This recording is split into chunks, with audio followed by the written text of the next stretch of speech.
Good morning, everyone. I just can't see who's joining us remotely. Okay. Well, good morning. Welcome to the 142nd meeting of the Albany Pine Ridge Preserve Commission. Wow. How about that? So I will do introductions. If people who are on remotely, if you can introduce yourself. I see Brad. I'm going to introduce Brad Glass, the representative from the city of Albany. Lisa Anthony, our director of finance and ops, is with us remotely. I can't see any other board members, so if I miss you, please say so. To my left is Sean Reynolds, our board chair, the natural resources supervisor for Region 4 DPC. Keith Goldsworth is our representative from State Parks. Steve Rice, citizen rep. Andy Curry, rep for the town of Colony. Nancy Person, Kirsten, citizen rep. Harvey Alexander, citizen rep. Supervisor Peter Bartle with the town of Gilroy. Welcome and good morning. And I'm Chris Halbert, the executive director.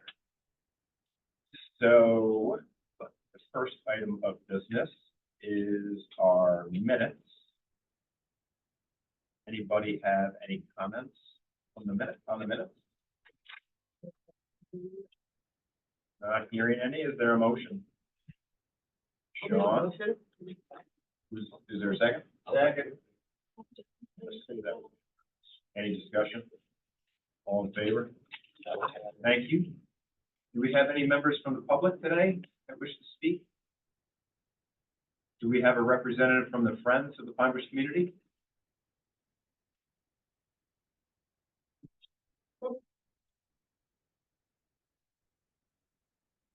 Not hearing any. We can move into reports. So we have the commission chair, report from the commission chair. Sean, is there anything you'd like to share? Nothing to report, just nice to see that there's been some fire on the ground out front, and nice to see some really great media coverage recently behind it. But other than that, nothing to report. Great. Anything from board members you'd like to share? I'll just share that actually our burn plan for Big Bend has been completely approved. All signatures signed off, so we'll be working with you all Pine Bush under our MOU to figure out when and how we get to go to our first burns up at rural Big Bend. So we're really excited about that. Thanks. Wow. How many bird what acres do you think you shot? Well, so it was a former forest sort of logging operation. So we're in the process of still restoring habitat, and we're following the Pine Bush model of vegetation prep in advance of the scrap fire to make sure we have the lots of conditions to have a fire that does the processes we need to do. So right now we have in that state 90 acres that are potential for burn that are kept. But overall we're looking at sort of end goal, so to speak, 450 acres of manageable acreage once we get our programs all moving and sort of move ourselves through those processes on that rotational management like that. Good morning. Jessica Otney Mahar, representing the Nature Conservancy. Okay. Any other reports from board members? Just anything you want to add? No, sir. Thank you. Thank you. All right. From the executive director, I have lots of papers that staff have put around me, so let's see if we can get to those. First, I'm going to point you to the update, the board update in your packet. I'll hit a couple of topics here, but please make sure you read through it with staff. And Patty McLaughlin, our office manager, a lot of effort into this. So you probably, I think this is interesting. So we have now exceeded our pre-pandemic numbers with Discovery Center visitation, which is a nice thing to know after 5 years of dealing with the pandemic. 5 years ago, we are back not just where we were, but so that's good. And actually, I was going to ask you, Neil, what were our trail counts for 24? Do you remember? One. That's right. I'll come back. It was close to 250,000, around 250,000. Yeah, it was well over 200,000 using the trail counters that Neil and the science staff worked with stewardship staff to put out. So that's the number of visits on the trails. We'll put that in the update. Could be one person 250,000 times. There is an individual that walks here every single day at between 4 and 5 o'clock, and he lives over on Willow Street, but he likes this trail better. A couple other things to point out. Let's see. We had a virtual Who's That Bird winter bird identification class that was run by Pammy Price that had 234 people participate. So it's, as much as you'll hear me complain about virtual meetings because I stumbled through it, having the ability to do things like education programs, and even like tonight, we have our first science lecture series, to do things where people can come in person and do it remotely, virtually, has really expanded our reach. So that's kind of an interesting thing. Going back to actually in-person things, we did Night at the Discovery Center last month. That was the Wednesday in school break in February, winter break. The overall goal for all the staff to put this together, me not included. I was there to visit with people, but the goal was we wanted to see like 200 people. That would be great. We had almost 420 people. The doors, it was supposed to start at 4:30. People started coming in at 4:15. Within 25 minutes on the counter that one of our docents was using, we had almost 100. And it was mostly families with young children. So that was a great event. We had lots of friends here. Harvey was here representing the board and certainly part of our exhibits as well as the historical artifacts. A couple other things, Carter Blue population trends. Take a look at that. Take a look at the graph. Steve Campbell, our conservation biologist, is going to do that presentation in June. So you'll hear from Steve in June. And then moving into that, Steve was a co-author on an article in Science about butterfly, basically the declines in butterflies across the world. So there's some media articles in the media packet that you got that Patty sent you last week. So there's a few articles in there. There's the actual article from Science.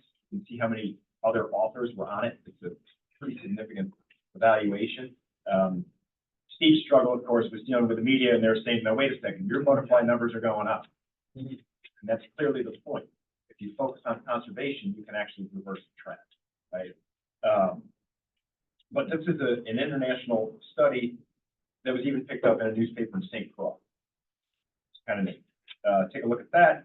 And then stewardship, I want to recognize Jesse Hoffman, our reserve steward and botanist, for going through the laborious process. Is Jesse there? Jesse. Laborious process of cleaning seed. Jesse manages our seed volunteers, the individuals that collect seed. Most of our seed is collected by volunteers. Jesse goes out to Big Flats, which is Corning, New York, at the USDA facility. They let us use their equipment to clean all of our seed that we use for restoration. So one of the statistics that he put in, they focused this year on collecting horsemen.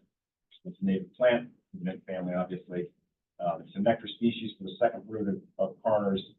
They collected 29 pounds, which at 1.47 million seeds per pound, obviously the seeds are pretty small. I had to calculate it. It's like 43 million seeds. So it will be good for planting horsemen. I'll leave it at that. A couple other things coming up.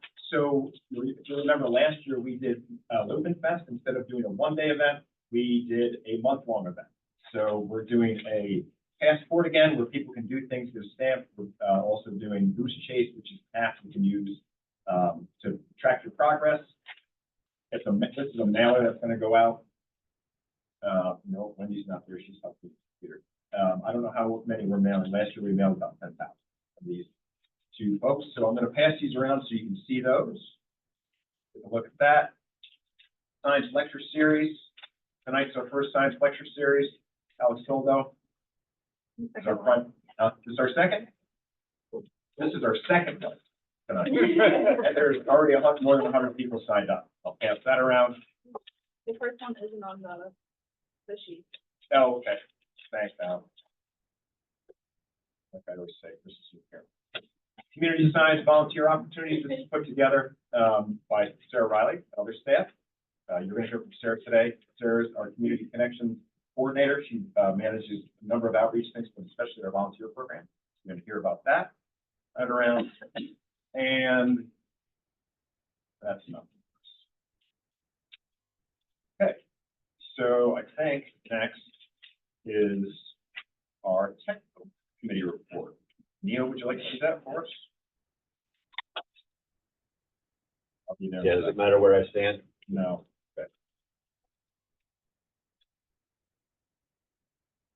So there is a report in your packet, There we go. and there's really only one new project, which is actually on the last page, and that's in the town of Guilderland, partial protection area of 80. So about almost 22 acres, and the applicant was proposing a complete build out of 15 lots. The Conservation Advisory Council, Federal Committee, and the Planning Board all voiced concerns about potential impacts from the project, and we're waiting to see what the applicant says. The only other project I will call attention to is the landfill restoration project. We just had our annual meeting with the city, their consultants, DPC, the Army Corps of Engineers, Shawana Lip Service. Last week we met, and the plan this year is to continue with restoration work on the landfill itself, with a greater emphasis on controlling erosion on the closed portion of the landfill. They placed the sand several times to fill it slope, but their erosion measures haven't been able to deal with the rainstorms in the beginning. So they're modifying that, bumping up their game. Good. Any questions for Neil? Excellent. Thank you, Neil. Okay, we are moving into finances. Lisa, can you hear me? I There you can. go. Can you hear me? Yeah. Okay. I think you're gonna have to speak loud if you can. Is that better? Yeah, our smart board is, Is Yeah. not so smart? Hi, everybody. Good morning. Financials are through January 31st, which is 10 months of our fiscal year. We'll start with the statement of activities of revenue. Looking at dues and contributions, we're $3,700 higher than budget. This is due to a private donation from the Friends and private donations, small donations of $700. Very close to budget for Trusco. Government grants came in a little bit under budget at 95,000. This is directly related to expenses below, which have come in a little bit under as well. We will be under for the year. We have a rollover built in of 1.179 million for our contractual rollover for 25-26. So this will come in a little bit under due to that rollover. Mitigation fees are $16,000 over budget. This is due to the landfill coming in a little bit higher than we budgeted for the year. Lease revenue is close to budget. We will have an adjustment for year end, and I'm working with Wojcicki and Company on that adjustment for both leases, Mohawk Hudson and TNC for our new 3-year leases, and we will show that on our March financials. Other revenue is $21,000 higher than budget, and this is due to an increase in both the merchandise sales and interest income from Bank of Greene County, with total revenue coming in at 97% of budget through January. And the personnel and fringe are very close to budget, and they will come in very close to budget on our final financials. Travel and training is under budget, and this is just due to less training and travel all across departments. This will come on under budget for the year. Contractuals at 90% of budget. This does include, our total budgeted number does include that $1.179 million rollover. So this will come in under budget for the year. It's under budget today as of 1.3 million, and most of that is the 1.79 million from the contractual rollover. We have a little bit of savings right now, $34,000 in the Discovery Center. This may catch up by the end of March, though. Communications, a little bit under budget. Telecommunications came in a little bit less than we anticipated, and temporary exhibits came in less. Occupancy is $10,000 under budget. We're a little bit over budget in the Discovery Center due to a floor replacement, and we are under budget in utilities due to a higher rate budgeted. We have to budget that very early, and utilities were at a much higher rate than they are now, but should come in pretty close to budget. Supplies and equipment are $13,000 lower than budget. This has caught up in March. Other expenses are 93% of budget. We have a savings of $2,000 in insurance and a little bit of savings in dues and fees. So total expenses came in at 96% of budget. Overall, revenue and expenses came in under budget, very 96, 97%, giving us a surplus, operating surplus of $158,000 through the end of January. Capital expenses are over budget. We had 4 trailheads that were paved that were $87,000. So we have an operating cash deficit of $9,000. Moving on, we have, I pieced this out for everybody. We have the non-cash portion. So these are adjustments made, journal entries made for GASB 68, GASB 71, which is the New York State Retirement, GASB for OPEB. So I listed these because they're actually entries we make, but it's not actual cash, just so you can see that our operating cash versus this.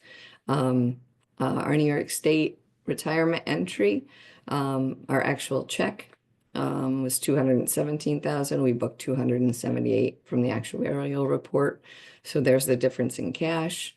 OPEB service cost this year, really minimal, $7,000, but it's a non-cash expense that we book. The land contributions, this includes 66 Rep Road and 28 Pine Lane. Plus we had a $4,000 donation from TNC for a truck this year. Depreciation, very close to budget. Net gain on investments, great news through January, $524,000. Giving us a non-cash surplus of $545,000, and giving us a total net gain in position of $703,000. This would be our audited financials. Below that, I put this number in because we do have the Paris budget. So our excess revenues in Paris are $536,000. This includes our balance sheet account for capital. Any questions on that? Any questions on the income statement for Lisa? No? Great, okay.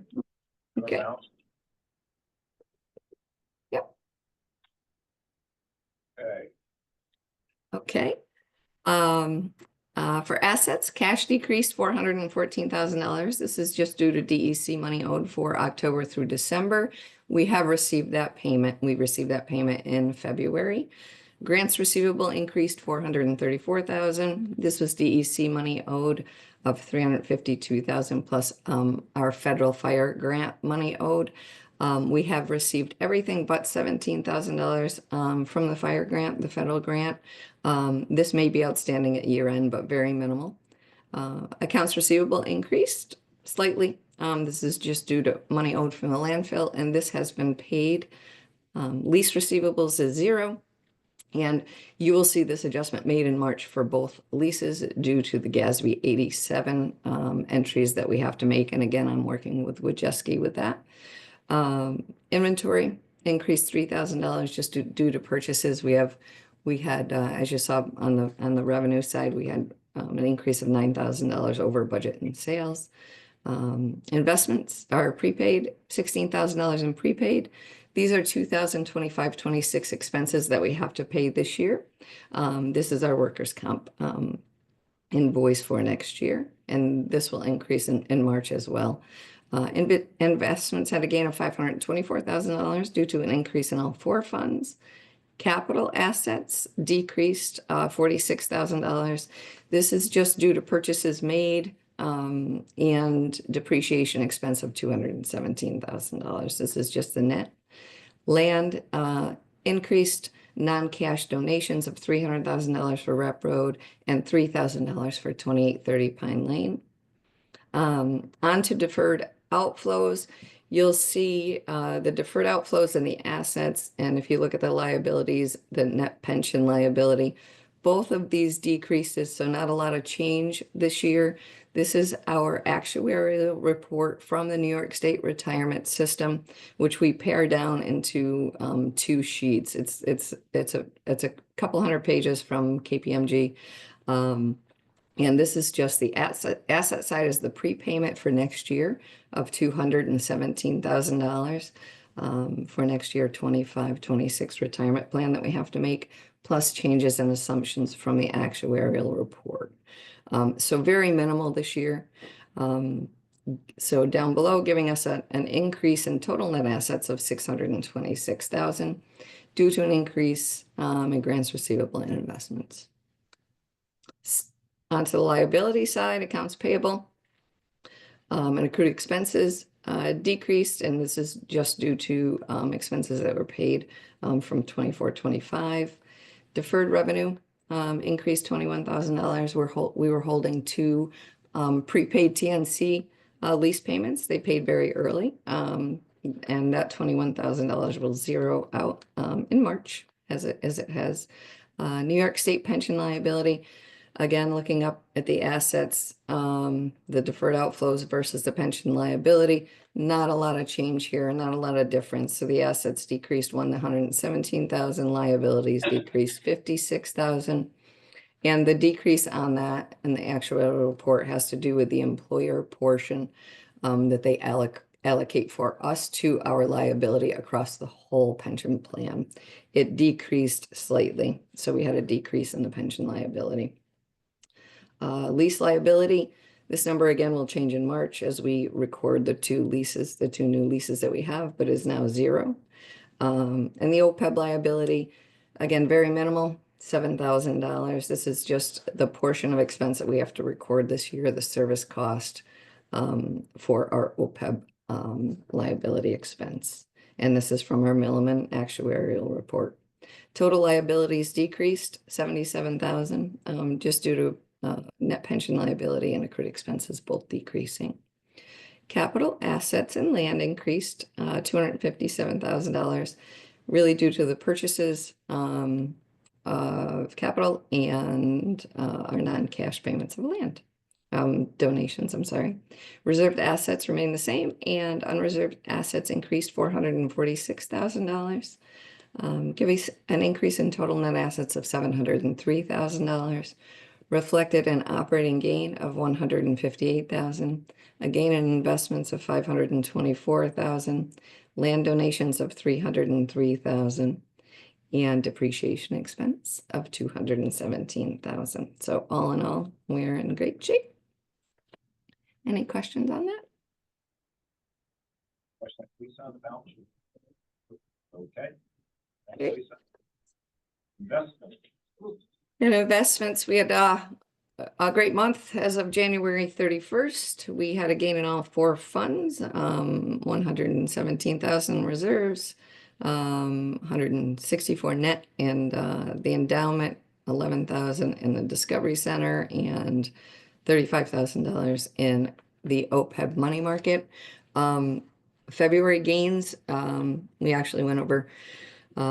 We broke 10 million. We had $583,000 gain in February. As you know, the market's been very volatile. As of 3/13, we lost we lost 153,000 of that 583,000, but we're still in very good shape for the year. So depending on how March comes in, I think we'll be in very good shape for the year for investments. So, any questions on that? Any questions for investments, Lisa, or other finance stuff? No. Okay. Thanks, Lisa. Thank you, everybody. Okay. Final report that we have is the Discovery Center grounds project update. Aaron, I'll do that if you want. If I miss something, jump in. Okay. Progressing with, I think I've mentioned this before, we've been working with OGS Design and Construction to set up an agreement for an escrow account. We need an escrow account to be able to put money into that account so they can do work and then pull from that. So that account is now finalized. So we can actually move some money into that account. We'll take that from reserves. We passed a resolution a year ago to borrow money from the reserves, put it in that escrow account, and then as the money comes in, put it back. And when I say money coming in, we have one source of income specifically from the local community assistance program grant to the Senate for $500,000, 500,000. Aaron's been managing that, working with DASNY. The final thing that we need to get to them is the seeker review. So that's one of the resolutions in the packet. There's a neg deck for that, for the accessible trail that we'll get to. Once we get that to them, then DASNY can work towards a contract for that $500,000. And then also, we're still waiting on budget. The budget, New York State budget is due a week from Tuesday. Based on what I read yesterday and this morning, they say it is going to be done on time. We will see. So either way, there is from the governor and then both houses in their individual budgets in the Assembly and the Senate, there continues to be $5 million specifically for the Discovery Center grounds project within the DEC New York Works program section of their capital projects. And then our EPF appropriation, the governor proposed $3.1 million. The Assembly and their one house proposed 3.5. The Senate proposed 5 million. And the Senate and the Assembly both increased the Environmental Protection Fund overall from the governor's proposed 400 million to a total of 500. So we will watch that. And we thank our partners at the Nature Conservancy for watching that very closely. So we are, I think that's it. Did I miss anything else there? That's where we are. We're just kind of waiting.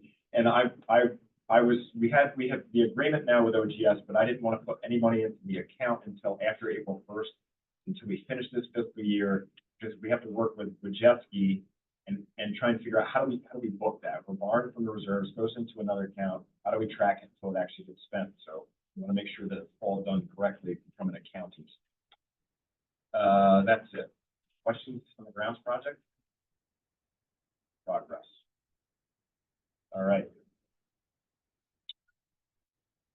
So the first action item is the review of the purchasing and procurement guidelines. This is required by the Public Authorities Law. This has to be done on an annual basis.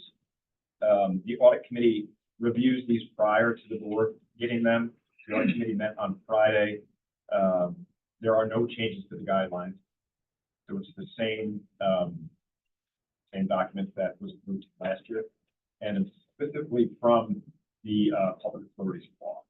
So the board has to readopt these guidelines on an annual basis. So moved. Thank you, Peter. Who's the second? Second. Steve, we'll say you. Is there any discussion? No. All in favor? Thank you. Okay.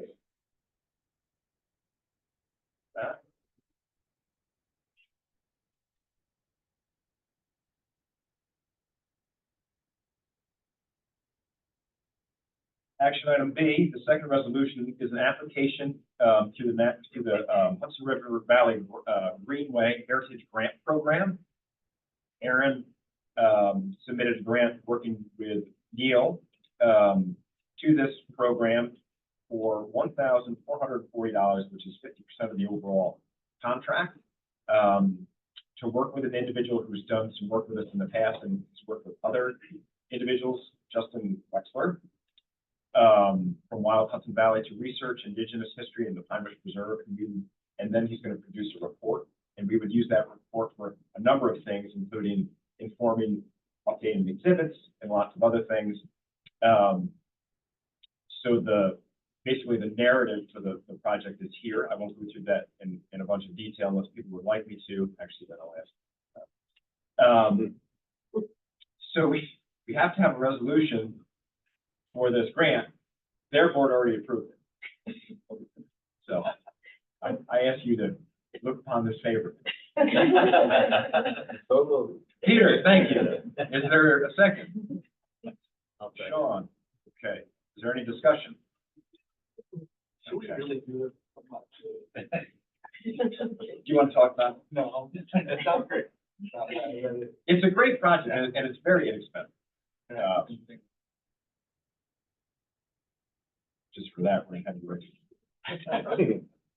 Okay. I mentioned in the Discovery Center grounds project update, the last portion of taking the low cap grant for $500,000 that's, coming through DASNY requires, secret review. So there's a short environmental assessment form as part of your board packet. It describes the actual accessible trail, which you've heard me talk about. So in summary, this is an accessible trail that goes around from the back of the Discovery Center, comes around. The 90% of it is on existing trail. There will be a new spur that will come off of that. So the whole trail is 900 feet. The new spur is right in the county right of way on an old trail that was there, which is about 2/100 of an acre, 0.02. And it's been surveyed for lupin. We'll survey it again. There's a map, Chris, on the next page in the packet. Oh, yeah, that's right. I put that in there, didn't I? I, you know, this is what happens when Chris tries to run AV. So here's the map, here's the trail that was just drawn in roughly. So you can see this is on top of the current trail. Here's where the blue trail branches off, and this would be the new section here, and this is where you enter. So in looking at that, and all the trails have gone through seeker as part of the management plan, so that's included as well. The recommendation is for the commission to, as lead, to issue a negative declaration for the project. Total acreage is 0.18 acres, and again, 90% of that 900-foot long trail already. So the language basically references the section of seeker, Article 8 of the Code's rules and regs, Part 17, and that it will not result in any significant adverse environmental impact for DCL. Can I answer any questions? Related question. The county's doing that work at that intersection at some point in the next year or so. And I think they're supposed to put in a bike pedestrian multi-use path potentially there. Yep. To be on the same side. Yep. So I don't know if there's any discussion about tying that Yep. leg in. Yep. With that. Exactly. Aaron's back there now. Yeah. And we've been in contact with Jim Markle from the county. Good luck. I know. Well, Jim's really been pretty helpful with us and you know, try to figure, especially from a recreation standpoint. That's a good point. Yeah, so we're in contact. Yeah, here again, I don't know that they're supposed to be, but it's all based upon what happens down in Washington. Well, The dollars flow this way. right, and that's the same issue with the roundabout at Washington Avenue extension. It can't be, it's all part of the same project. Yep, and all that is the vast majority of that roundabout. Yeah, but I think it's already been appropriated, but I don't think it makes a difference if it's current I administration. don't know that it does. I will not comment. Are there any questions on that? No. Is there a motion? Any discussion? All in favor? Aye. Thanks, Brett. Neil, thanks for pointing out the map that I put in there for reference. Okay, there's two potential acquisitions for the preserve. They both came up within a couple of weeks. 140 Cordell Road, for some context, is out here in the western part of the preserve. This is the Albany Schenectady County border. This is the Woodlawn Preserve and overall Schenectady Pine Barrens Preserve. This is Cordell Road. This is the property. It's 23 acres. 140 Cordell Road is 23 acres. I would say 3/4 of it is wetland. There's some upland here, but you can start to see that it's starting to fill in this jigsaw puzzle. Here it is a little more closely. Best value, I think, is 161,000. So I have an appraiser, I'm a contracted appraiser that's appraising this week, I hope, yesterday. So the resolution here, and again, I'm sorry, this is recommended full protection in the management plans.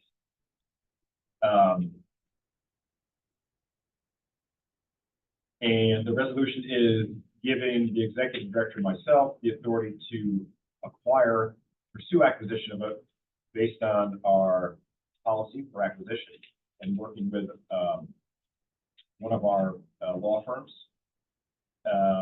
to use funds from the reserve account like we had in the past for properties to purchase up the property up to fair market value. Fair market value would be that appraised value.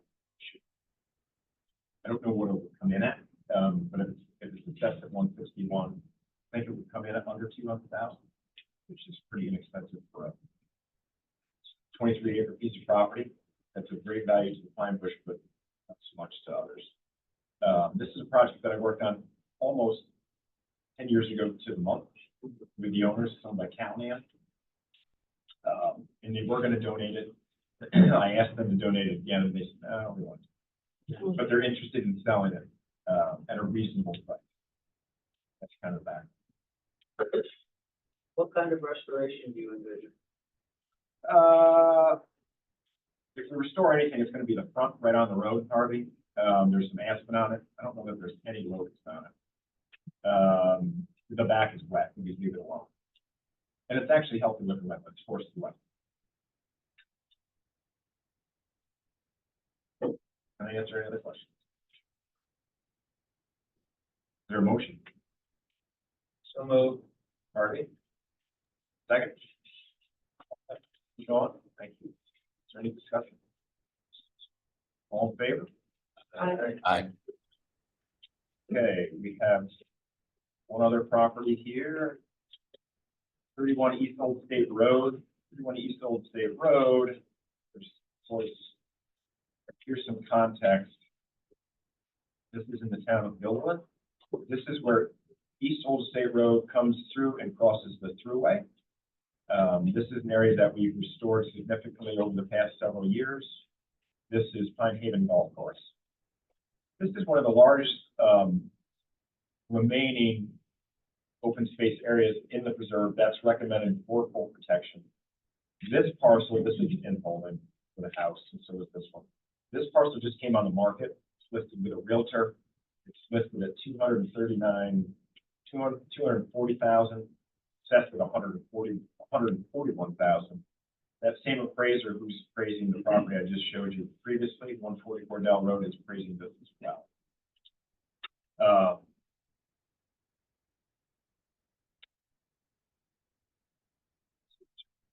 Say about it. It includes, there's tree oaks on it. There are tree oaks, there's pitch pine, there's some white pine, and there's a little bit of locust. So that would be restored like the other upland sites, Harvey, like we have in the past.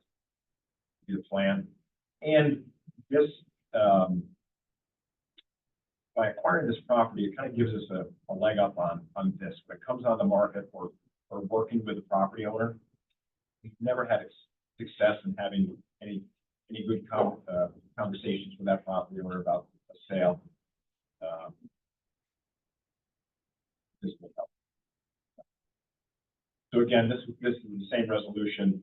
Give me the authority to work with an attorney to offer up to fair market value, which would be based on that appraisal that we would get, and use funds from the reserve account. Chris? Yes. That bigger parcel? Yes. Is that the owner? Is that, This, an LLC? Or is it an individual? it's an individual.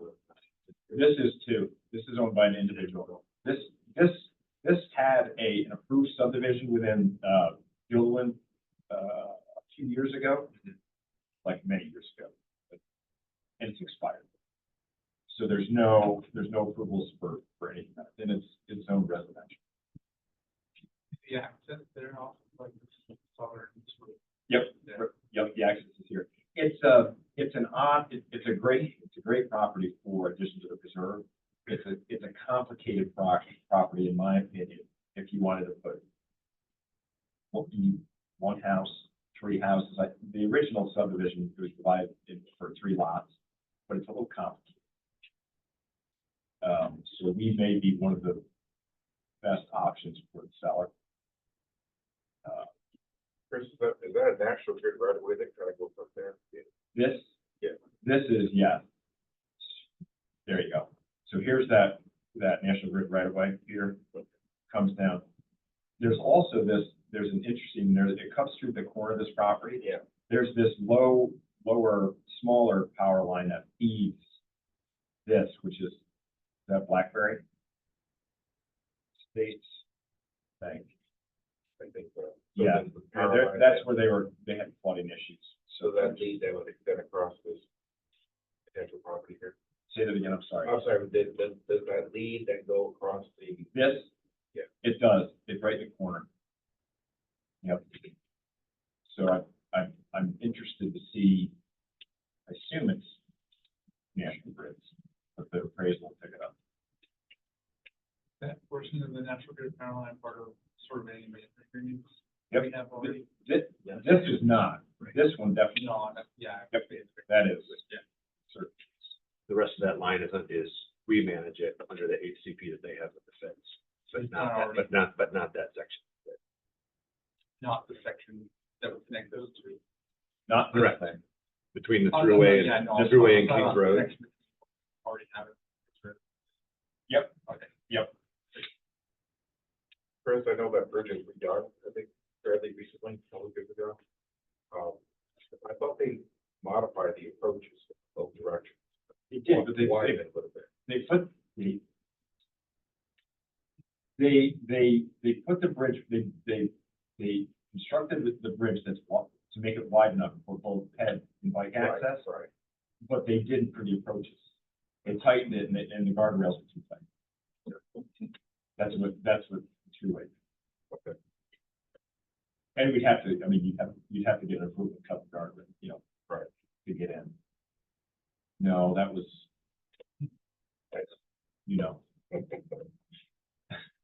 Good plan, good idea. at least the bridge is harder to modify. That's The true. road is easier.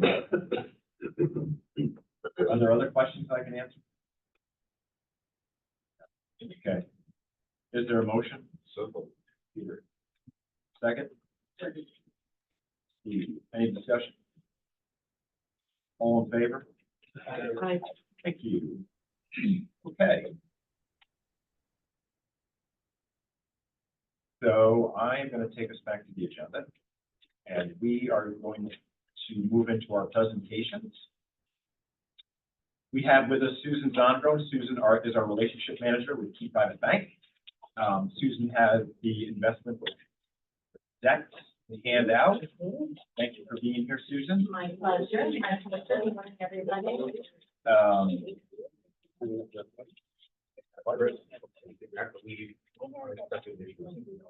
That's fine.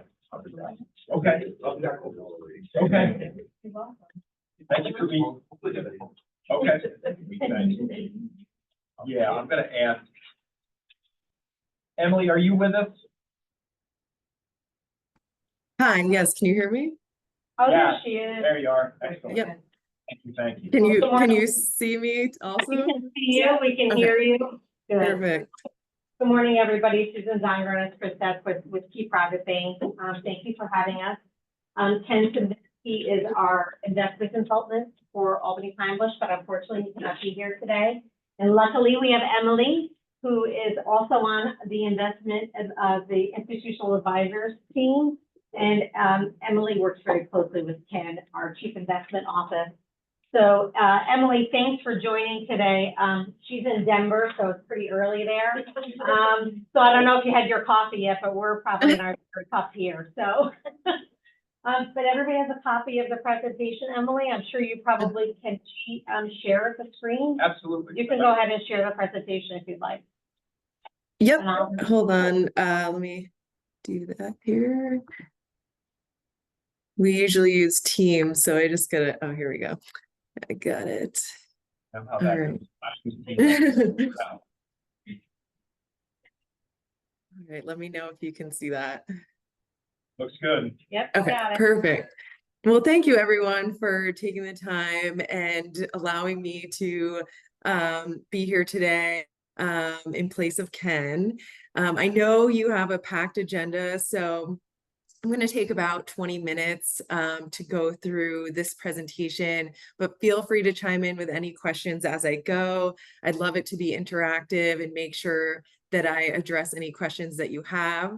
I'll start off with a little bit of a market update and give you some context on how the markets have been performing over the past year, and then talk more specifically about your portfolios. So if we start here on page 5, this gives a good snapshot as to how the markets have performed in 2024.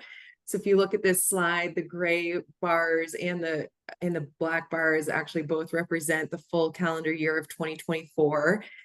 You can see on the left is our US equities, and the very far left are US large cap equities. So this is represented by the S&P 500 index. It was up 25% last year. This is the second year, hold on, sorry. This is the second year in a row where the S&P was up over 20%. So your portfolios have benefited from that. And digging in deeper, the mega cap tech stocks in the S&P 500 specifically drove the index last year. So these are sometimes referred to as the Magnificent Seven. Think Microsoft, Apple, NVIDIA. These stocks really have benefited from both investor enthusiasm around artificial intelligence. These companies heavily invest in artificial intelligence and benefit from that theme, as well as the market perceiving these stocks as more of safe havens during times of investment volatility and uncertainty. So those really drove the markets last year. We are seeing that reverse a little bit to start the year this year, and I can talk more about that.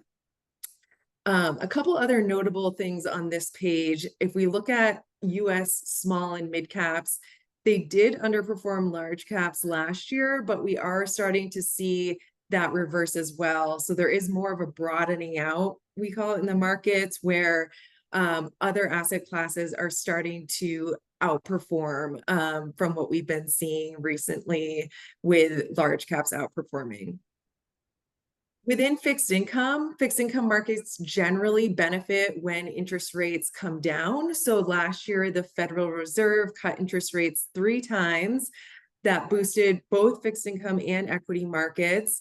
And the Federal Reserve has now paused their interest rate cutting due to the uncertainty of both economic and fiscal environment. So the new administration's fiscal policies, most notably on tariffs, are causing more uncertainty in the market. Tariffs are inherently inflationary, and the Fed has a dual mandate to keep inflation close to its target of 2%, as well as maximize employment. So if inflation is to tick back up with tariffs, that's known as to kind of the extent of the tariffs, how long they would be in place, what the impact on inflation would be. So the Fed is really just in kind of a wait and see mode right now to see how those policies are going to impact the markets and impact inflation. And then lastly, I would say there's also growing concern in the market about a potential slowdown in growth. So if US GDP comes down, if unemployment ticks up, and if inflation stays in this kind of sticky above 2% range, then there is a growing possibility of a recession. Our base case is that there will not be a recession in the near term. We think that unemployment remains relatively low at 4.1%. That is relatively low versus history. Consumer spending is still above expectations, although there are signs of that starting to slow down. And then company earnings growth remains positive, and that's a big driver of markets continuing this upward climb that we've seen the past couple of years. So those are all positives, although our team is keeping an eye on any economic data as it's released. That's kind of changing the perception and expectations in the market constantly, which is why we've seen such an increase in volatility that we've seen year to date. And as we think about a kind of heightened volatility environment, what we've been discussing with clients and what we think is important in these type of environments is to stay disciplined to your investment policy statement. That is how we manage your portfolio in line with your strategic target allocations. And so we're not taking any bets on, say, whether the Federal Reserve is going to cut interest rates at their next meeting, or whether Trump's going to implement a certain tariff policy. It's really hard to predict that. And we take a long-term view along with our clients as to how to allocate your portfolio. So, and again, it really comes down to the fundamentals of the companies you're invested in the underlying active managers you're invested in who can take advantage of those opportunities within the volatility we're seeing. Let me pause there, see if there's any questions on overall markets or the economy. Questions for Emily? No? Well, if we turn to slide 9, I'm going to jump ahead a little bit. This is a summary of the 4 accounts you have with us as of the end of the year, so December 31st. If we look at both the year-to-date and one-year columns, this shows the performance of each of those accounts on an absolute basis in bold, and then relative to the benchmark, which is italicized there. The endowment fund at the top ended the year with about 4.2 million in assets, had a strong return of 13% last year, outperforming its benchmark, which returned 11.6%. Discovery Center fund or account also returned 11%. Although they do have the same benchmark, they do have modestly different allocations, underlying allocations. So that is where that performance difference is coming from. And there's details included in the deck if you want to dig into the underlying investments for each of those accounts. Both the endowment and Discovery Center accounts have what we call a balanced allocation, so 50% equity and 50% fixed income. The reserves account ended the year with about 4.1 million and returned 3.3% versus its benchmark of 1.5%. So again, beating the benchmark, which is great. This account is invested more conservatively with 90% in fixed income and 5% in real assets. So think gold, infrastructure, real estate. And that is why the overall return was lower because of the more conservative allocation. And then lastly, your other post-employment benefit account ended the year with 1.3 million, and it returned 2.5% last year versus its benchmark of 2.3%. So let me pause there, see if there's any questions on this slide. Okay, and switching gears a little bit, if we turn to slide or page 13 here.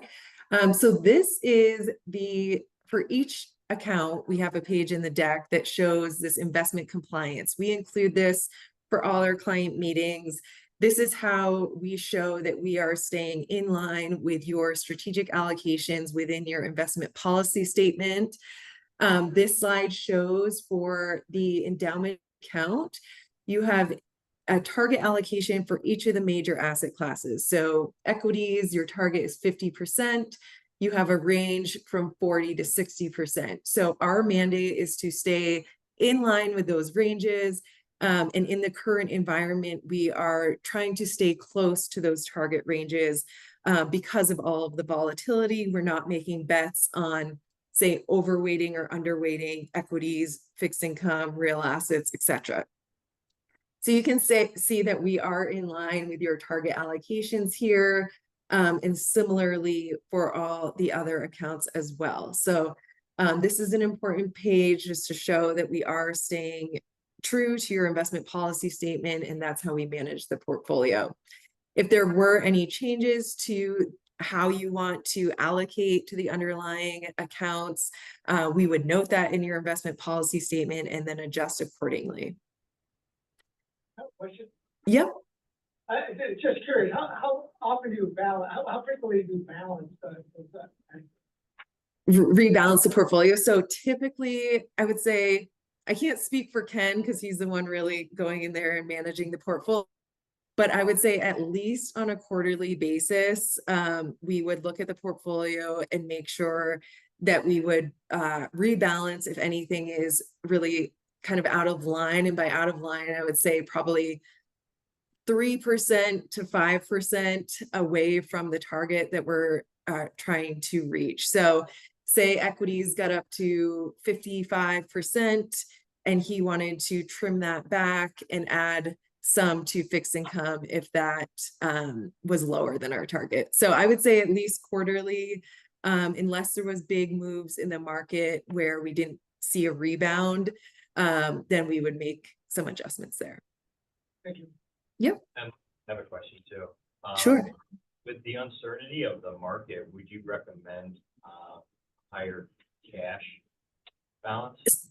So no, that's a great question though, because we do, we actually wrote a piece and I can have Susan send it to you after regarding cash allocation. So cash is right now making a fairly good return in a money market fund, about 4.2%.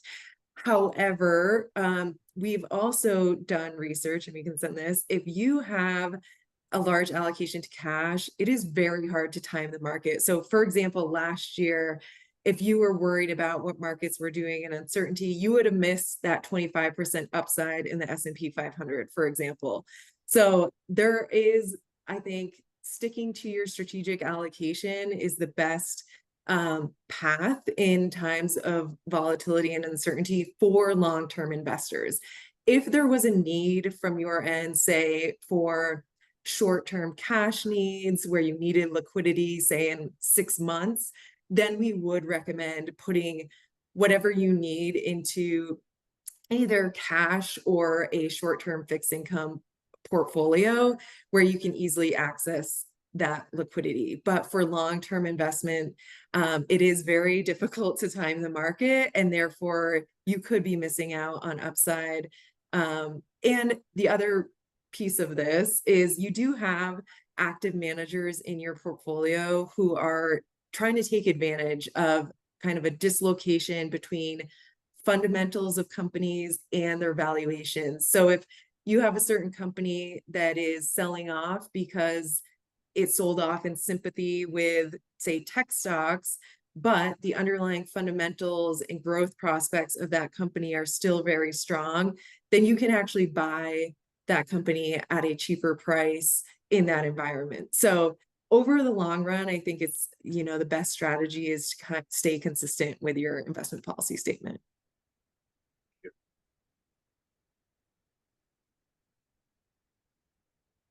Any other questions I can answer on this portion?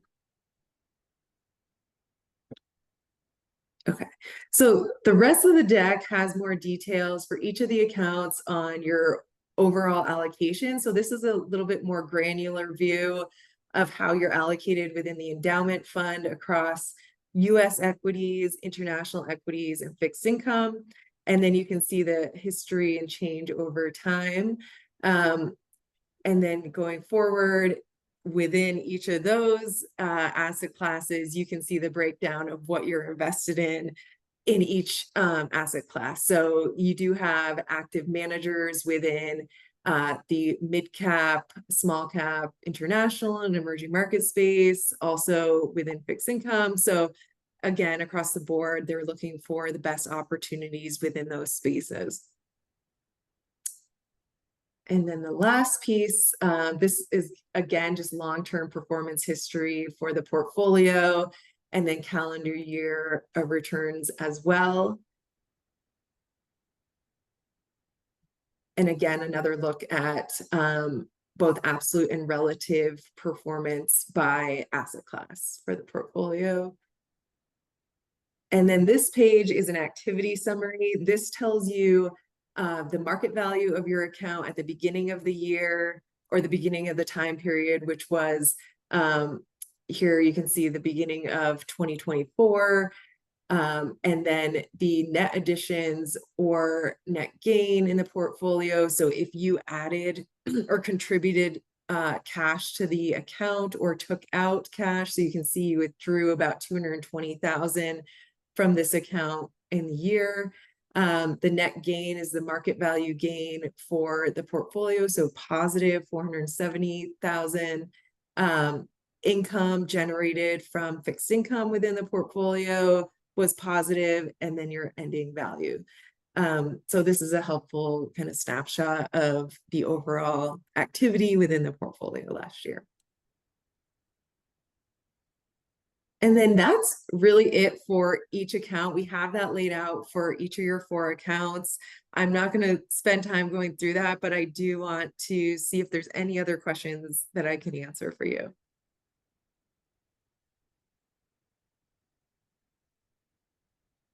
The one thing I can just add is, if you remember, at the September meeting, the board passed a new updated investment policy statement. If anyone is interested, you can just email me or call me, and it's on our website. Thank you. Great. And Emily.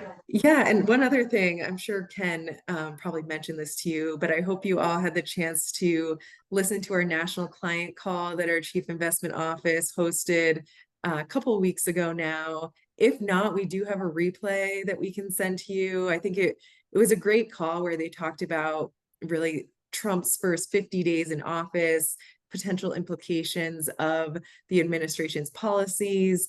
So I'm happy to send Susan the link if you guys are interested. She can send it out to you.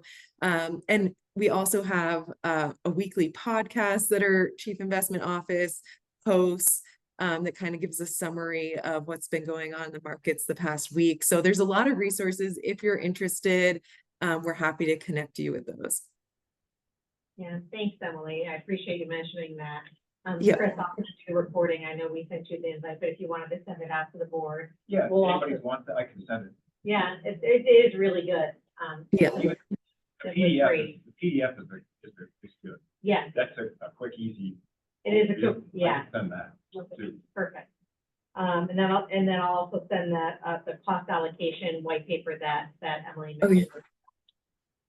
But I think that's it. Thank you. Also, just a quick mention, this year is KeyBank's 200th year anniversary.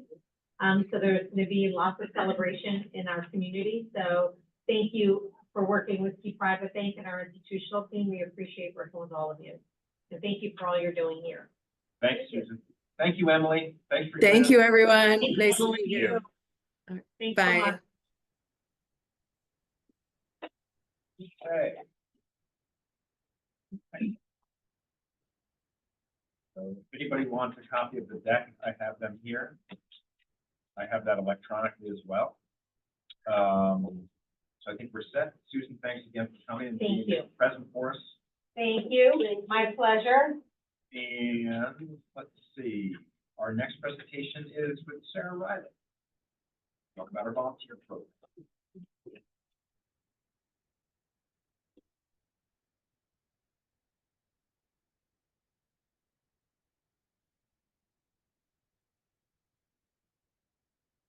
Sarah was a visitor services associate for 1 day a week for how many years? 7 years. 7 years. So she worked part-time with us, and then she became the Community Connections Coordinator. Closing in on, I was gonna say, we're getting close to a year. Sarah's been now full-time as the Community Connections Coordinator.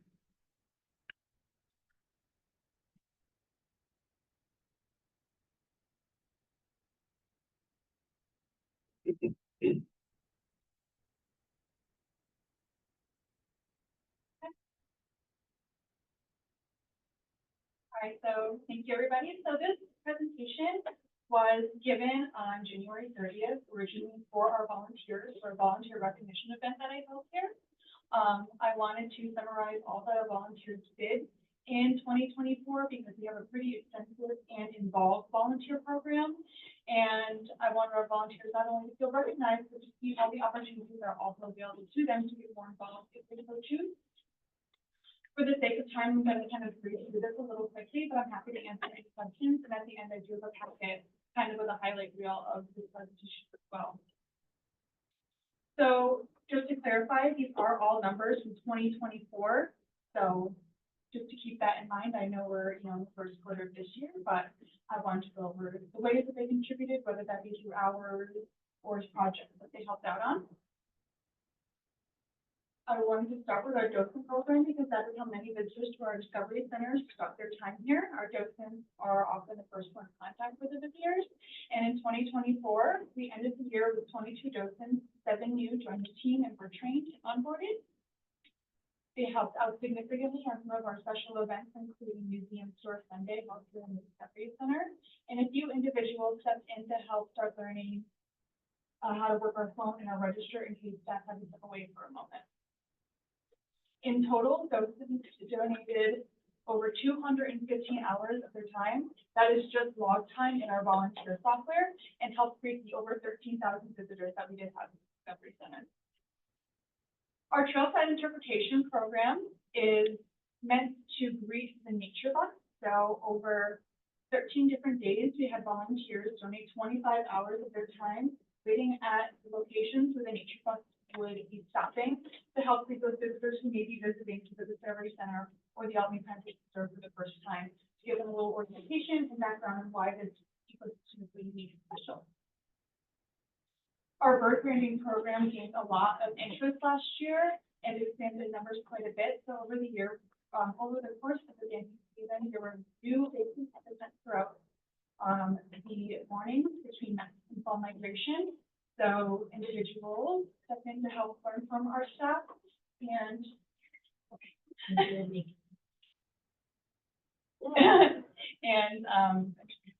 so yeah, they were able to learn and assist our staff. There were 1,248 captures with 1,065 individuals and 71 different species were caught between the two research programs.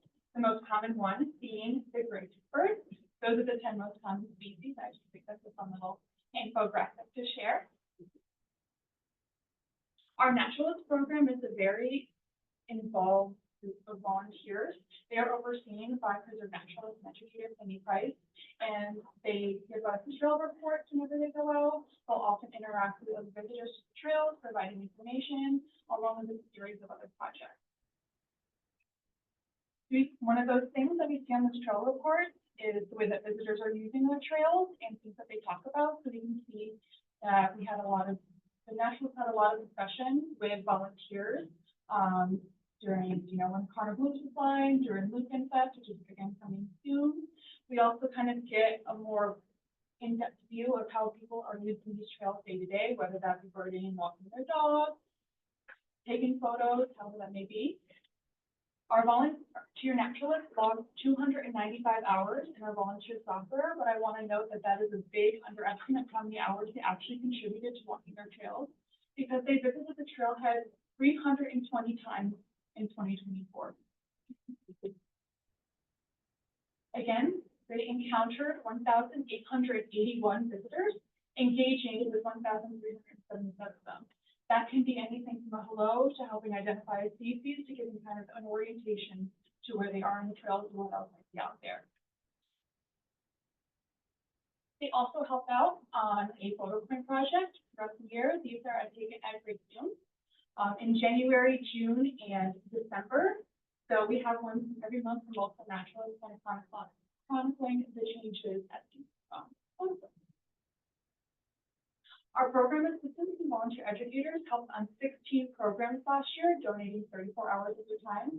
Many of these are after hours programs, like our full moon hikes, but they also helped out on fun programs like Owls and Hors d'oeuvres and our Howl Prowl, which is our Halloween sign-up program.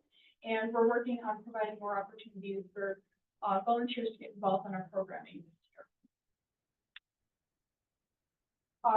Volunteer members of our fire corps were present on all 15 runs in 2024, totaling 363 acres burned. I will talk more about that after. Our certified seed collection program is very important. As mentioned, a lot of our seed is collected from our volunteers. Last year, yes, we trained 15 new individuals. Volunteers are trained over a 3-day course in May, and then will be offered again this year. There were 8 types of native seeds collected, everything from lupin, again, porcelain prevention, but things like turquoise, go through, This is everything that volunteers to collect. The Pine Bush Ambassadors were a new volunteer group that were formed just in the summer of last year. They focus on community outreach and are overseen by me. This group and I meet monthly, not only to plan out our schedule and make sure, you know, where everybody knows where our outreach will be, but also to help make our sibling experience more engaging visually and educationally for those who might encounter us. So instead of just like seeing us there, engaging with us, so maybe we can reach people in that way. We attended multiple events last year, everything from wildlife festivals, local craft fairs. We were at Wildwood, and throughout these events, we actively engaged with over 900 individuals in the community. Again, this was formed just over the summer, so that's only the summer into fall portion, which is the general outreach schedule. Our community science is our largest bulk of our volunteers. Community science is offered throughout the year. You can see everything that was offered last year, from Time of the Bases, Frog Watch, all the way to snowpack monitoring. All of these are going to be offered again this year. Our first Frog Watch actually already happened. That is in that community science booklet. Last year, we had over 70 participants in our community science program. Across all of them, with at least 160 surveys submitted with sites all across the reserve. A couple highlights I would like to show are from our butterfly count that took place on July 6th, 2024. We had 13 volunteers come out and observe butterflies with 26 species observed. For Frog Watch last year, we had 56 observations submitted by 17 volunteers with 6 species observed by these volunteers. These are just graphics too for the whippoorwill and woodcock surveys. Coming up, we'll start painting. Actually, they're all ready. So. We also had volunteers help on climate surveys last year. They conducted presence absence surveys across 28 sites and submitted this information out to us. These were sites that not always were surveyed by staff, so we were able to establish if the populations were there or not, which is a testament to our management practice, how we are helping out these wonderful endangered butterflies. The Friends of the Pine Bush community, of course, is so much to support us. At the end of last year, they were doing a large push to help fund Ticket to Ride to help cover the cost of transportation of students to come to serve for field trips, along with the book club and the social aspect of the meetup hike. The Friends' largest audience is on Meetup, and in 2024, they ended the year with 1,998 followers on there. It has since grown quite a bit, but that is again as of December 31st. They hosted 20 meetup hikes last year with over 250 hikers, many of which were repeats who go just to use because they enjoy that social aspect and little community that they've formed. They also have the 20-mile challenge, which encourages visitors to the preserve to hike on every trail and submit that they've done that. And at the end of last year, they have 252 hikers who submitted a completed 20-mile challenge. The Friends will also help us host CMAP. And one of them that I want to point out was this one that took place in October. The Friends coordinated with a chemistry teacher from Huntington High School who led a club of students that like to be environmentally active, and they held the CMAP from Apollo to the bridge over the thruway, and it was a great event. The students really happy to come out here, and it was a volunteer-run, volunteer event. Our special events would not be possible without the help from our volunteers. So that was Listen Fest, Nature Night Out, our Smoky Bear Day, and the Community Easter Sunday. Volunteers were present at all of these events. And I couldn't go on without mentioning one thing from this year, which was, again, the Discovery Center.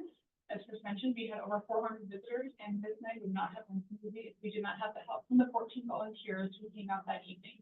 Everything from reenacting, orienting, reading, bringing the exhibits to life would not have been possible without these individuals coming out for an evening, being excited. It's a lot of energy to talk to 400 people, but everybody was a trooper and everybody walked away, I think, with a smile.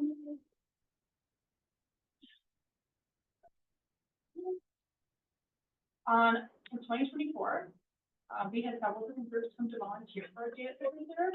So group work days are when, say, like in office because I want to come out, I want to volunteer. I coordinate that with Jesse, and they would do projects as an agency collection to trash cleanup. The one picture here is Regeneron. Regeneron had so many employees that wanted to help out at the preserve for their Day for Good project initiative that they have in the company, that they actually had to split the group into 5 days. This group focused on enforcement collection, which is why we were able to gain so much. Cumulatively, in 2024, there were 27 volunteer hours spent over 11 different days. But I think the most interesting piece of that is over 200 individuals from the community that do not volunteer with us here came out and participated in some sort of activity to help us preserve out. And coordinating this is always really exciting because almost every time after they come back out, I receive an email from the person I was coordinating with, and they're like, "Oh my goodness, I am so glad you're no, you're so great." Regeneron alone collected 108 pounds of horsemeat feed, so that's quite a bit. There are a lot of different ways that people find to volunteer. I think one of the most interesting things, a lot of people find a need and they fill it. So we have a burial site, if we're not aware, it's Truex Burial Ground. A gentleman by the name of Peter Sully reached out and said that he does a lot of work restoring and maintaining old cemeteries. And he asked if we had anybody that was working on this, and we did that. So he went out one day and no mechanical tools were involved. It's all done by hand. He called the site. You can see the before and after there. And he has offered to continue to maintain it, and he will be going actually very soon to check on the site again. So we have a great community that's just willing to help in whatever way that they can with their own skill set.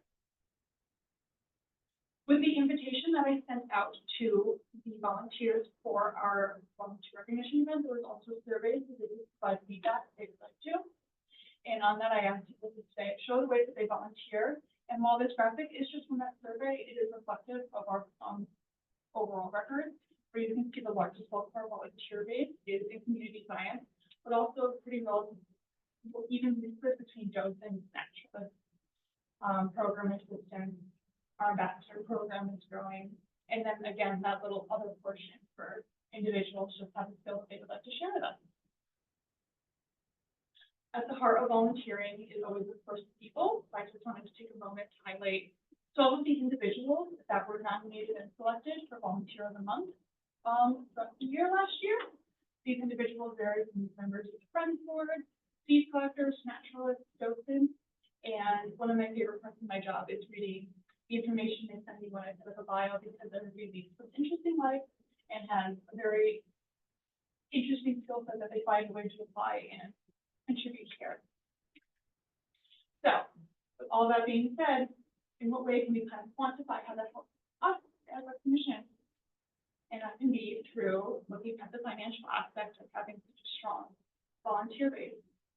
Independent sector provides this annually in April. So the most recent one we have is from April of last year, which is the 2023 numbers. So please keep that in mind that the hours are an underestimate. Sorry. The national estimate of a value of an hour of volunteer time is based on the hourly earnings current employment statistics database estimate for private non-farm and non-managerial occupations, plus a 15.7% increase for the value of fringe benefits. So that's how they calculate this number. So nationally, the value of a volunteer hour is $33.49, but in New York, it is $37.29 an hour. So if we take hours from naturalists, docents, the help we received on special events, program assistants, and the approximate hours donated by the Friends of the Pine Bush community, which again, I want to emphasize that this is an underestimate of all of these hours, because this is only what was logged in our volunteer software. Volunteers helped us save $58,694 just in time by contributing and helping out at the preserve. Seed collection is also another big one. Seed's pretty easy to quantify the value of, so Jesse was able to provide some of that information. So volunteers collected $11,073 worth of seed. $7,000 of that was from the horsemen collected by Regeneron. And I also want to shout out an individual by the name of Albany. He alone collected $2,827 worth of seed he is on top of these questions, he just goes out and does that on his own, and I think that is so incredibly impressive that he throws that shadow, and I have thanked him numerous times, he's like, oh, I just love doing it, I'm like, I don't think you understand how important that is, but. So again, this presentation was given at the end of January, so, and to the volunteers, so I'm talking about the year ahead. We have already begun progress on a lot of these things. Science study is ready. We have conservation days planned throughout the year, which is just the members of the public. That again, do not otherwise volunteer can sign up to help out on a project that we can event to serve. We had one just this month on the 8th. Conservation days are again led by volunteers. They did a trash cleanup along Apollo Drive. We are expanding our outreach program, so I'm hoping to go to more events this year with ambassadors. And then, yeah, I looked at all the feedback from the surveys the volunteers give us to see how they'd like to engage in the projects they're interested in, and I'm working with staff to get that going. These are what they said they would enjoy doing. So again, in those events, I'll recognize the volunteers. And I just wanted to end the presentation with this quote saying we can spend a lot of time generating indicators, affecting measurement, but some forms of impact will resist our attempts to count and corral it. Sometimes the best we can do is to witness it and be grateful for the history. This is basically just to say that I know I just kind of quantified some of the stuff that volunteers contributed, but I don't really like saying it's just numbers because at the heart of volunteering truly is the people. It would not be where we are. We didn't have the incredible community that supported us in various ways, whether that be volunteering or just coming in and saying hello. So that was a summary of the volunteering this year. I'm excited for this year. If you have any questions, please let me know. I can pass along the little newsletter that has the information from this. And the gift that was given to volunteers, volunteers were given a little woodcut coaster. So if you would like one, you're welcome to take one.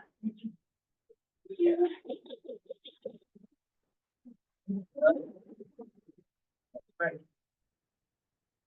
Steve, Thanks very much. It's so important to try to quantify this stuff, right? And I appreciate the sentiment here, but it's also important to. Yeah, I mean, they do a lot of work. I mean, there's a volunteer here and some capacity almost every day of the year. So it's so wonderful to get to know these individuals with the great skills that they're willing to share. So my question about accounting is how do you account for what the Friends of the Pine Bush are doing? That's all volunteer. Yes. And even like the administrative role, if they're involved in the organizational role. Yes. And I assume that's not in there, or are there numbers kind of embedded in these other hours? So the Friends do log the number of the hours for the so that's not accounting for people who just be part of the social committee. So all I was able to quantify from that was just that average.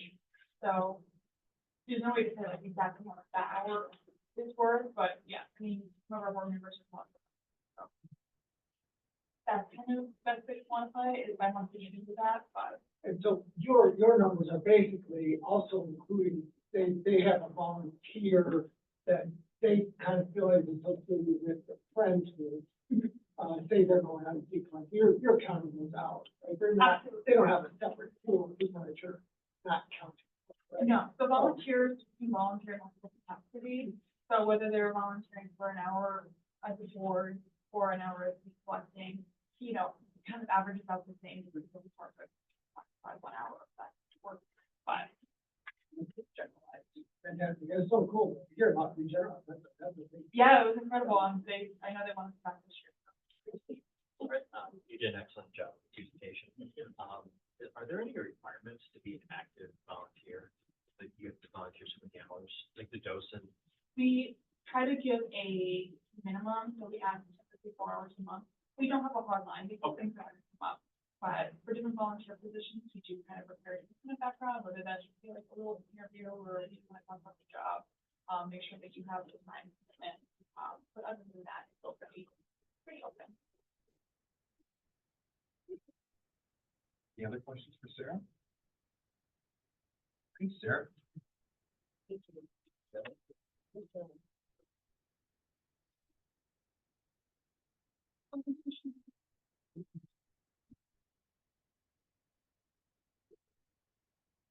So our our final presentation is an update from Tyler Griggs, our fire manager, on the fire management program.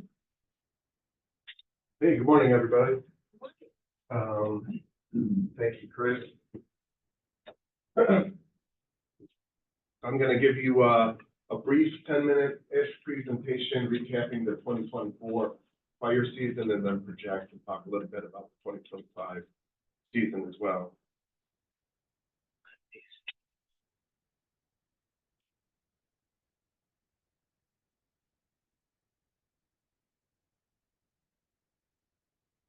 Works here. It always takes multiple steps. I'm one of them, that's okay.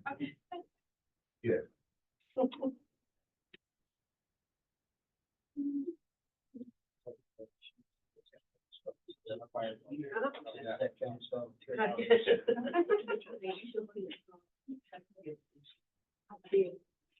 Okay. That's good. Sweet, thank you, Sharon, and thank you for your presentation.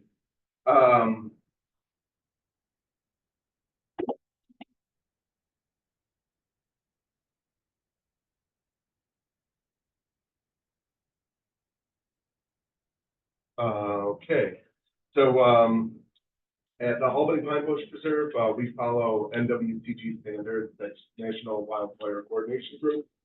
So everybody that participates on the burns at the Pine Bush has to go through the NWCG training and pass at least a moderate or an arduous work capacity test. So the season starts in the spring with the offering of that training. So last year, we did 2 annual fire line refreshers in partnership with the New York State Region 4 DEC.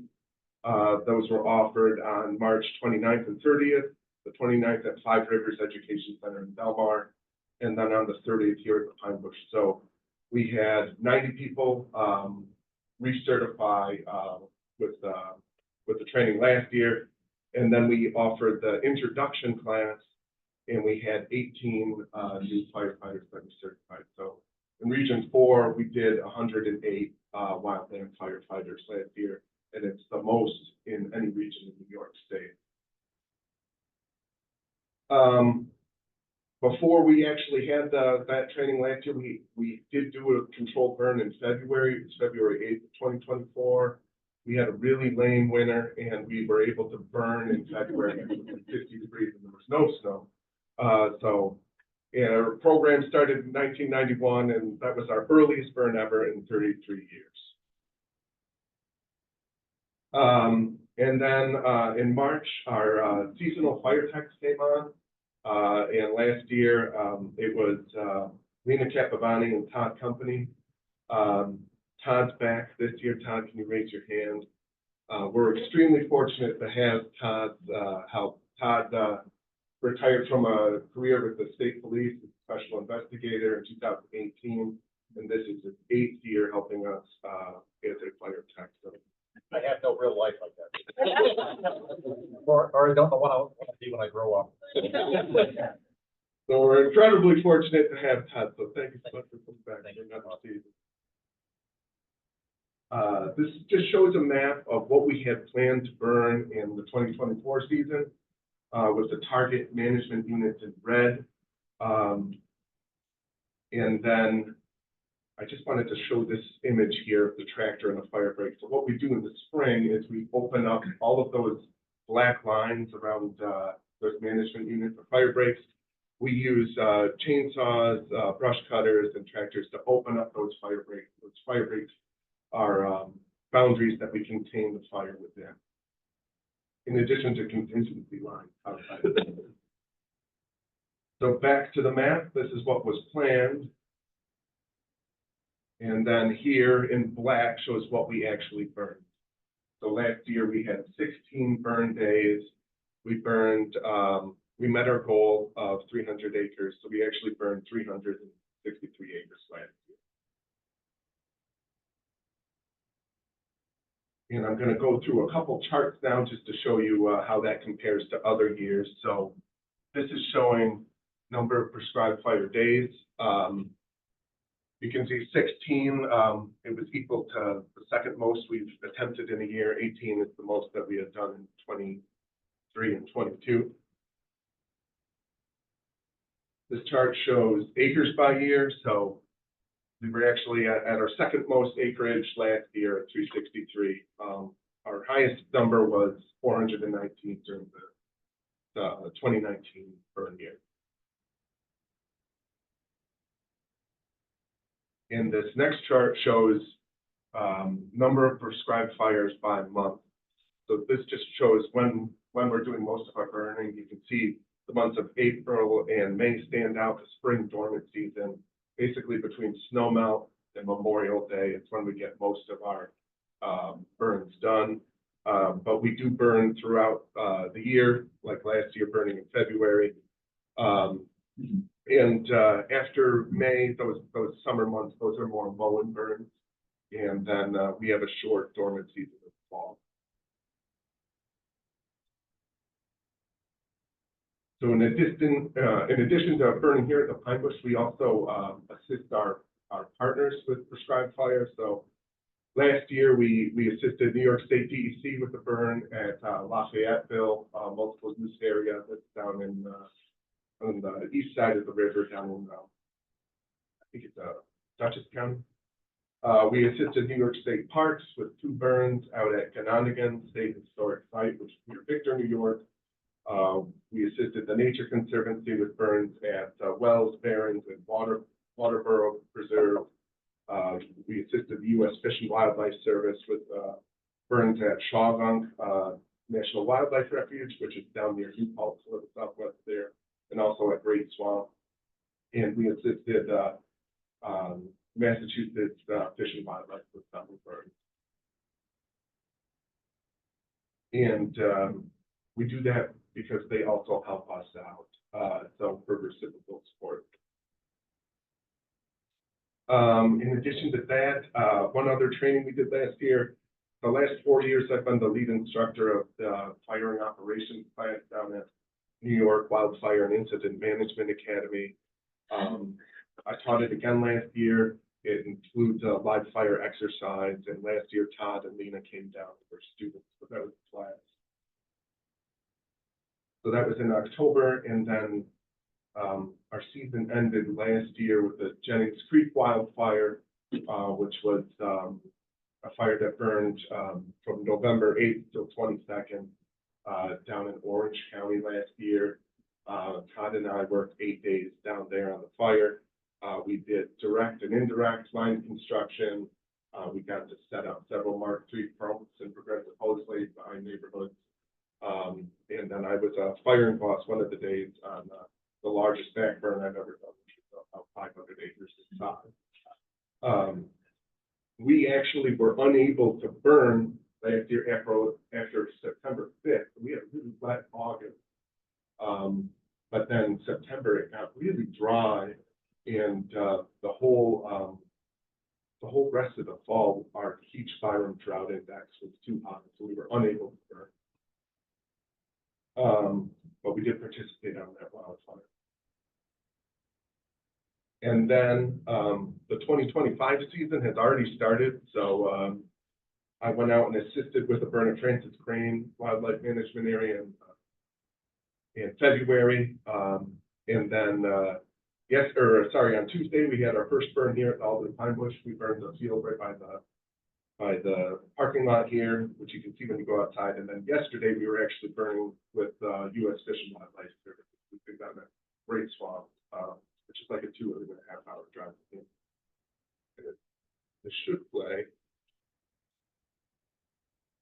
Perhaps a little choppy on the Zoom, but this just kind of shows the flame lengths and fire behavior when we were burning in the field.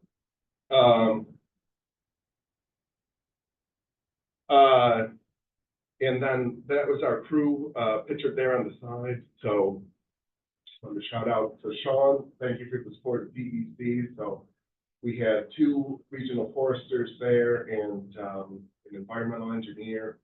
And then there was park staff there, Casey. There was 2 from state parks. And thank you, Jeff, the Nature Conservancy for your help with staff and equipment on the burns. And then also Town of Colony and, Gilderland and Brad with the City of Albany there. Thank you for the use of your hydrants. It is essential, for us to be able to burn effectively. Yeah, Supervisor Peter Crumby from the Town of Colony came out to observe. And then, You had, I yeah, had to you- stay back and hold the fort down. Yeah.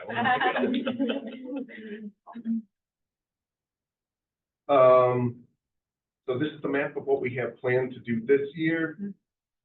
In preparation of that, we sent out about 7,000 of these postcards to our neighbors, asking them if they'd like to be notified of when we're doing controlled burning. And I think Supervisor Crummy said he didn't get a notification, so if I could get an email for somebody in the office to notify them about it, but it's very easy for me to add people to that notification. And then Chris mentioned before, but we did have some good press, so this was from the Times Union Regional section, and then Chris is actually interviewed on their Instagram page. Oh, I am. You are. I thought the CBS 10 like ran video, Yeah. but they interviewed me too. They cut that out. So I figured the TU cut me out too. And, oh, and I should have recognized it earlier. Courtney, can you raise your hand? Courtney's also our new fire artist this year. So yeah, this is our plan 2025 burn unit list. We've made it a quarter of the way through the century already. I can't believe it. And I'm very blessed to work here. So this will be 14 years for me in April. So thank you, Neil. And that's all I had for that presentation. And then if any questions anybody has. Yeah, go ahead, Dave. On the map, you have the plan and then what you were able to accomplish. Yeah. I plan to you together all the stuff and you be able to do that. One of your goals plan, was that your goal to burn that much or that's what's available? That's what's available to burn. We're not going to get through all of those sites, but I work with Neil and Joel and Jesse and Alex and the rest of the staff in the conservation meetings, basically to plan out. So some of the burn units are based on when they were last burned, and some of them on their current state. Some of it, there's a lot of different factors, invasive species, carnivore population. So we work together, and it's an ongoing thing that we're always like looking ahead. And there's always missed units too, so you're not going to get through everything. But so I'm just, I know because when you have a target for sort of general acreage each year, you're trying, because you're getting on that return interval that you're trying to reach. And I assume what plan there's more than that. So I was curious, like how much sort of beyond like your sort of target burn do you try to get? Like you try to like build up like a. So we try and burn in our fire management plan. We have 10% of reserves, so it's 3,400 acres, so 340 acres. But some of the sites like grasslands, we want to burn more frequently than the forested unit. So we're trying to burn some of these grasslands every 1 to 3 years and barrens every 3 to 5. But not each fire is the same. So some of the burns that we do, some of them are more severe or intense than others. So there's a lot of different factors that we're weighing. And if it's in restoration or maintenance phase, the maintenance schedule entirely different than the restoration phase of things. We're trying to burn as many times and as frequently as we can to get it to where we want it to be. I was just trying to get at how you decide how much to plan, you're not, your goal is even necessarily do that, all that was kind of like, when I hate wood, so I want to have a couple of years in reserve wood, I want to go out next year. So I'm just curious about like what your thought is on sort of pre-planning. So we want to have a different management units in different regions and also in different fuel types. So we don't, smoke management like our biggest concern here. So we want to, burn a little bit in each area. We won't burn all of this, but we want to burn a little bit in each area. We want to have different management units with different smoke directions that are acceptable. So like I said, we only burn 60 feet, but we're trying to burn on sunny, dry days with a light wind. Tyler, talk about acceptable wind directions. I think that's why we prep like twice as many acres as we we're gonna We burn. Yeah, so for example, like this unit here that's has Washington Avenue Extension, and then there's business development / the students neighborhood. Like that unit, it's called Goldfinch, and it's only can be burned with a northwest wind to push the smoke away from this smoke sensitive area, but we don't want an overpowering wind that blow it into another smoke sensitive area. So like with that kind of unit, you want winds coming from the northeast. Like say this unit here on Kingswood, we would want to burn that with the west, with it give us as much distance in between the next smoke sensitive area, if that makes sense. Yeah, so I mean, I think you're basically trying to have enough plans so that you can take advantage of whatever acceptable weather conditions exist. So a mixture of different types of habitats throughout the reserve to basically make it as possible, To give us as many options. Yeah, exactly, So we have grass, and we have leaf litter fuels, and we have pine bearing fuels. you don't have to pass up on a possible burn day because we don't have. Yeah, so we'll have multiple areas, and then we never burn more than a third of the subpopulation kilometers.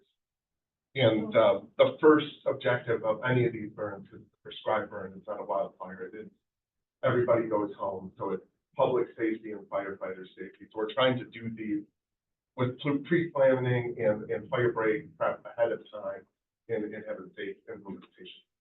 Thanks. Yep. Anybody else? Not a question, Tyler, but thanks for your shout out on 108 staff from Region 4. I think that's really remarkable. Yeah. We're starting to kind of build a regional fire program. We're going to have a prescribed burn in Southern Albany County on WMA, probably before May. We have other locations we're looking at. So props to you and the team. Our folks come here to learn the right way to do things, and we really appreciate all you do to help our staff come along and learn how to do this. No, absolutely. We couldn't do it without your support. So we do it as a partnership. We do everything together. Are there any other questions for Tyler? I do want to say thanks to PNC, that was mentioned in Lisa's financial report, and here in the fire report, TNC donated their Type 6, which is an engine, a wildland fire engine, with the Ford 350, 2006 350 flatbed, got a pump, it's got equipment on the back, water tank, pump, tools. TNC had it for a number of years. We have used it and maintained it for a number of years, and TNC said, we're just going to give this to you. Thank you, Jen.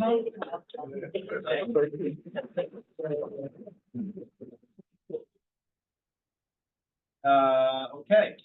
The only other thing that we have, I believe, is our future meetings, and then we can adjourn. The next meeting in June is on Wednesday, the 18th. We typically meet on Thursdays.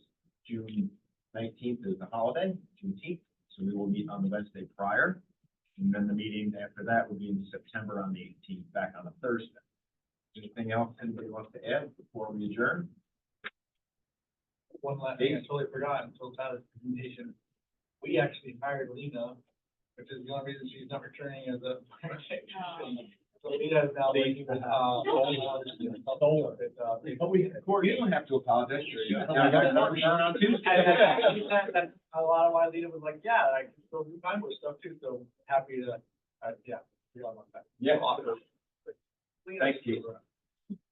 Is there, anything else? Is there a motion to adjourn?